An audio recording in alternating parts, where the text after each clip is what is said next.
Hey, it's Tony Robbins. Listen, I'm here today to talk to the gentlemen in the group, but in case any ladies are watching today as well, here's my question for you ladies. How many of you cannot stand a man who can't make a decision? How many of you cannot stand a man who, at one point in the relationship, he's there for you, and now he doesn't feel present at all? How many stand a man that can't tell you? I stirred up the ladies. This is really a video for men. So gentlemen, I know you know there's been women in your life who have felt in the beginning so much passion for you, and then gradually you guys seem to drift apart and you love each other, but there isn't that same aliveness, that same sensuality or sexuality or excitement together. And a lot of men think that's women that creates it. I would argue to you, gentlemen, that if you and I take responsibility and we dig underneath and we understand what the triggers are that make women turn off, then we can turn them back on, and not by some stupid technique, but by the thing that affects most women the deepest, and that is your presence. Most women are starving for a man who's present. What does present mean? It means a man who is right here with me 100% right now. His mind isn't doing 20 other things. And I know, gentlemen, it's hard to be present when a woman is talking to you and she's talking about so many things so quickly very often that don't relate, because a woman's brain has something called diffused awareness. It means they take in everything all at once. It isn't multitasking. It's literally transitioning, not even transitioning, experiencing multiple conversations and people at one time, whereas men tend to focus on one thing at a time. And when a woman starts doing that, most men's brains click in and they try to focus on one thing they can handle, and they're no longer present.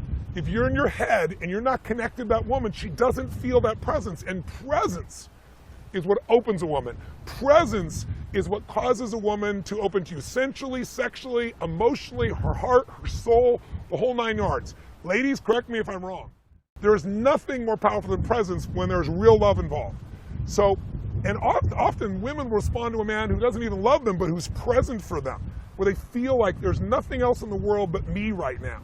And gentlemen, you know how to do that when you're in the zone in sports. You are so present. When you're in the zone trying to solve a problem, you were so there. And you probably were so there when you were pursuing this woman. But if you can train yourself to bring that presence back on a regular basis, you can own your woman like she's never been owned, where she will literally melt to you. And I don't think most women who are feminine would argue with what I'm sharing with you right now. If they do, they can not only talk back to the video, they can write some comments down below wherever this thing is posted. So what makes women also feel you're not present is when they feel like you're not honest. And most men are truly honest, but they just don't want to deal with what they call the shit. That must be the technical term, right? The shit they get for telling the truth because she disagrees about it. And men get worn out by words. Men would happy to resolve it, but then finally they'll just say, yeah, okay. When you say, yeah, okay, and it's not really okay with you, you're not present. So she gets even more animated. See, most women, they don't want a pleaser. They would like to be pleased, but they don't want to please her. A pleaser is trying to do anything it can to make things work. They feel there's no presence in that man. He has no center. He has no strength. They may like him, but it's going to be hard for them to respect him. And if she doesn't respect him, there's not going to be a lot of passion. And if him is you, that's a real problem. You and I both know, whether you're a single man who's meeting women or whether you're in an intimate relationship. So I thought maybe what I'd show you is one example of how women perceive dishonesty, when men perceive it as just leaving things out so they don't have to deal with more challenges, and how to deal with it differently. And I can tell you that verbally, but it might be better to witness it. We were in Hawaii recently, and there was a gentleman there sharing with us that he has so much difficulty just dealing with his wife. She wants him to do things like do the dishes, and he says, I run a business, and if I don't do the dishes, she doesn't feel like I love her. And I said, well, then why wouldn't you just do it at times? He goes, I do at times, but it's like every time. And so she'll ask me, am I going to do dishes? And I say yes, and then I don't do it, and then she gets mad at me, and I said, yeah, because there isn't anything authentic. I said, why don't you play your wife right now, and let's talk about whatever she's upset about, and I'll just be me, but I'll be you. In other words, I'll be myself if I was you. And you'll just watch this little video, and it's pretty simplistic. All I basically say is, no, I'm not going to do it.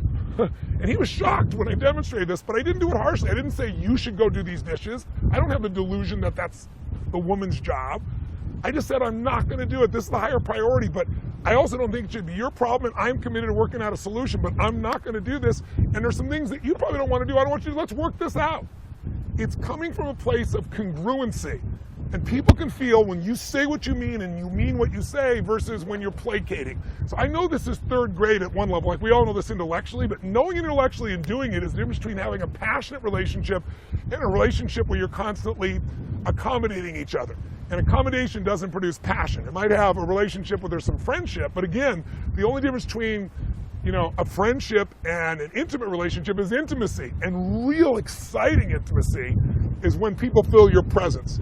Feeling dishonesty will take it away. So watch this quick little video, real simple, and see what you get out of it, gentlemen. And think about if you might use that same sense of presence that's already inside you, that you use in business or sports, with that woman, and not let the past wear it out. You might be surprised. Women very often, when they feel that strength, it excites them to see you have a standard and you're not going to be swayed.